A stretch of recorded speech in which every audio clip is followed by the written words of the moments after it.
किसान भाइयों सभी को मेरा सादर नमस्कार। इस वीडियो के माध्यम से एक बार फिर आज मैं आपके सामने अपने कृषि शोध फार्म अलीगढ़ पर मौजूद हूँ और आज मैं आपको आखिरी बार अपने इस प्राकृतिक धान की खेती की फसल को आपको दिखाना चाहता हूँ, क्योंकि यह हमारी धान की फसल अब पकने के अपने अंतिम पड़ाव पर है। इसलिए मैं चाहता हूँ कि एक बार आपको अपनी धान की इस प्राकृतिक खेती की फसल से रूबरू कराऊं। साथियों, ये धान की प्राकृतिक फसल हमारे शोध फार्म पर भारतीय प्राकृतिक कृषि पद्धति के तहत प्राकृतिक खेती के रूप में आयोजित की गई है। ये जो फसल आपको दिखाई दे रही है, यह धान की प्राकृतिक फसल धान की पूसा बासमती 1509 प्रजाति है और यह धान की फसल हमारे द्वारा 3 जुलाई सन 2022 को इसकी रोपाई की गई थी। हमने अपनी इस प्राकृतिक धान की फसल में किसी भी तरह के रासायनिक उर्वरक urea, DAP, potash, zinc sulphate का प्रयोग नहीं किया है और ना ही हमने किसी भी तरह के फसल सुरक्षा रसायन इंसेक्टिसाइड, फंजीसाइड, वीडीसाइड का प्रयोग किया है, बल्कि हमने अपनी इस प्राकृतिक खेती में गाय के गोबर, गौमूत्र, गुड़, बड़ के पेड़ के नीचे की मिट्टी, दलहन का आटा को पानी में मिलाकर उससे तैयार घन जीवामृत, जीवामृत और बीजामृत का प्रयोग किया है, ताकि हमारे धान की फसल के खेत में सूक्ष्म जीवों की संख्या को बढ़ाया जा सके। साथियों, प्राकृतिक खेती पूरी तरह से प्रकृति की इकाइयों पर निर्भर है, लेकिन मुख्यतः इसमें सूक्ष्म जीवों का ही एक खेल है और हम प्राकृतिक खेती करने के लिए अपने खेत में सूक्ष्म जीवों की संख्या को घन जीवामृत, जीवामृत और बीजामृत के माध्यम से बढ़ाते हैं।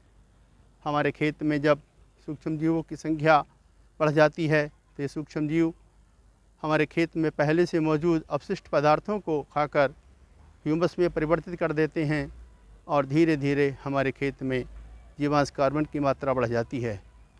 और जब हमारे खेत में जीवांश कार्बन की मात्रा बढ़ जाती है तो हमारी भूमि उर्वर हो जाती है और हमें अपने खेत में किसी भी तरह की फसल को बोने के लिए किसी भी उर्वरक की आवश्यकता नहीं होती है और ना ही किसी भी तरह के फसल सुरक्षा रसायन की आवश्यकता होती है।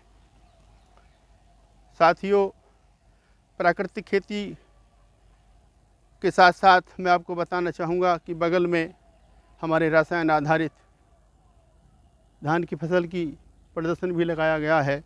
अगर हम अपने रसायन आधारित धान की फसल की तुलना अपने प्राकृतिक खेती की धान की फसल से करते हैं तो हम देख रहे हैं कि हमारी प्राकृतिक खेती की धान की फसल में प्रति हिल पौधों की संख्या अधिक है, पौधे स्वस्थ और मजबूत हैं, पौधों पर जो बाली आ रही हैं वह लगभग एक समान हैं और उसमें जो दाना है वह भी एक समान और निरोगी है, साथ ही खुशबूदार है।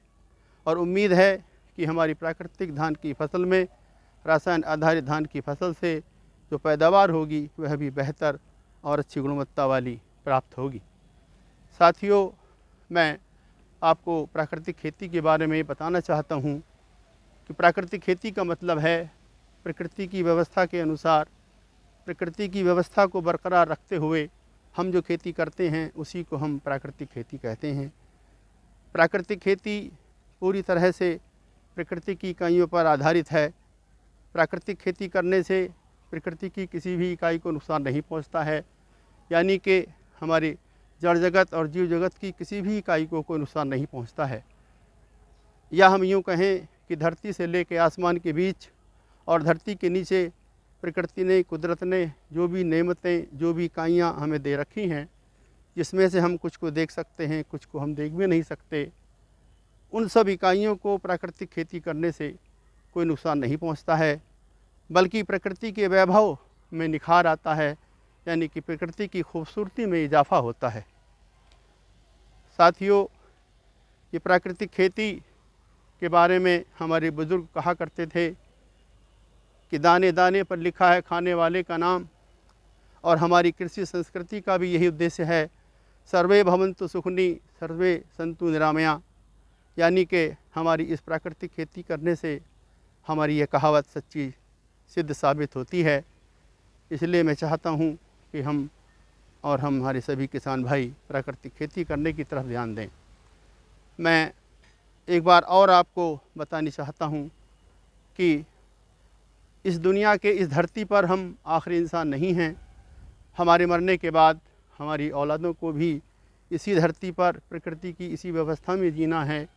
अगर हम ये चाहते हैं कि हमारे मरने के बाद हमें हमारी औलादों को, हमारे बच्चों को इस धरती पर शुद्ध भोजन, शुद्ध हवा, शुद्ध पानी और शुद्ध पर्यावरण निरंतर मिलता रहे और हम खुशी के साथ इस धरती पर जी सकें, तो इसके लिए ज़रूरी है कि हम रसायन आधारित कृषि प्रणाली से अपना ध्यान हटाकर प्राकृतिक खेती करने की तरफ ध्यान दें।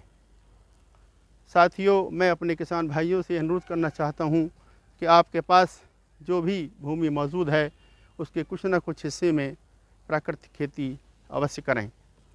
प्राकृतिक खेती करने से हमारी कृषि उत्पादन लागत तो अवश्य ही कम होती है, लेकिन हमें जो उत्पादन प्राप्त होता है वह भी रसायन मुक्त होता है, स्वादिष्ट होता है, जिसके खाने से और जिसके उपभोग से हम सब नाना प्रकार की गंभीर बीमारियों की चपेट में आने से बच सकते हैं और हम शारीरिक और मानसिक रूप से स्वस्थ रह सकते हैं।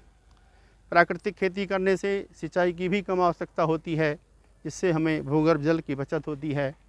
हमारे प्राकृतिक संसाधन क्षीण होने से बच जाते हैं, हमारी जैव विविधता भी मजबूत होती है, हमारा भोजन, हवा, पानी और पर्यावरण भी प्रदूषित होने से बच जाता है।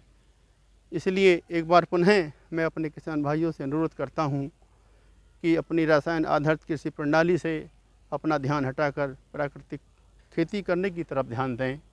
और अगर कोई किसान भाई हमारे इस कृषि फार्म पर अब हमारी प्राकृतिक खेती को देखना चाहें तो ये हमारा कृषि शोध फार्म अलीगढ़ के कमिश्नरी ऑफिस के ठीक पीछे स्थित है। वो जब चाहें तब आ सकते हैं, उनका स्वागत है। साथियों, आपने मेरी बात को सुना। अगर आपको मेरी बात अच्छी लगी हो तो आप अपनी जिम्मेदारी को निभाएं और हमारी इस वीडियो को अपने दोस्तों में, अपने साथियों में, अपने किसान भाइयों में शेयर कर दें। साथ ही हमारे खेती और प्रकृति के चैनल को सब्सक्राइब कर लें ताकि आगे आने वाली हमारी वीडियो आपके पास आसानी से पहुंच सकें। एक बार पुनः सभी का बहुत बहुत धन्यवाद।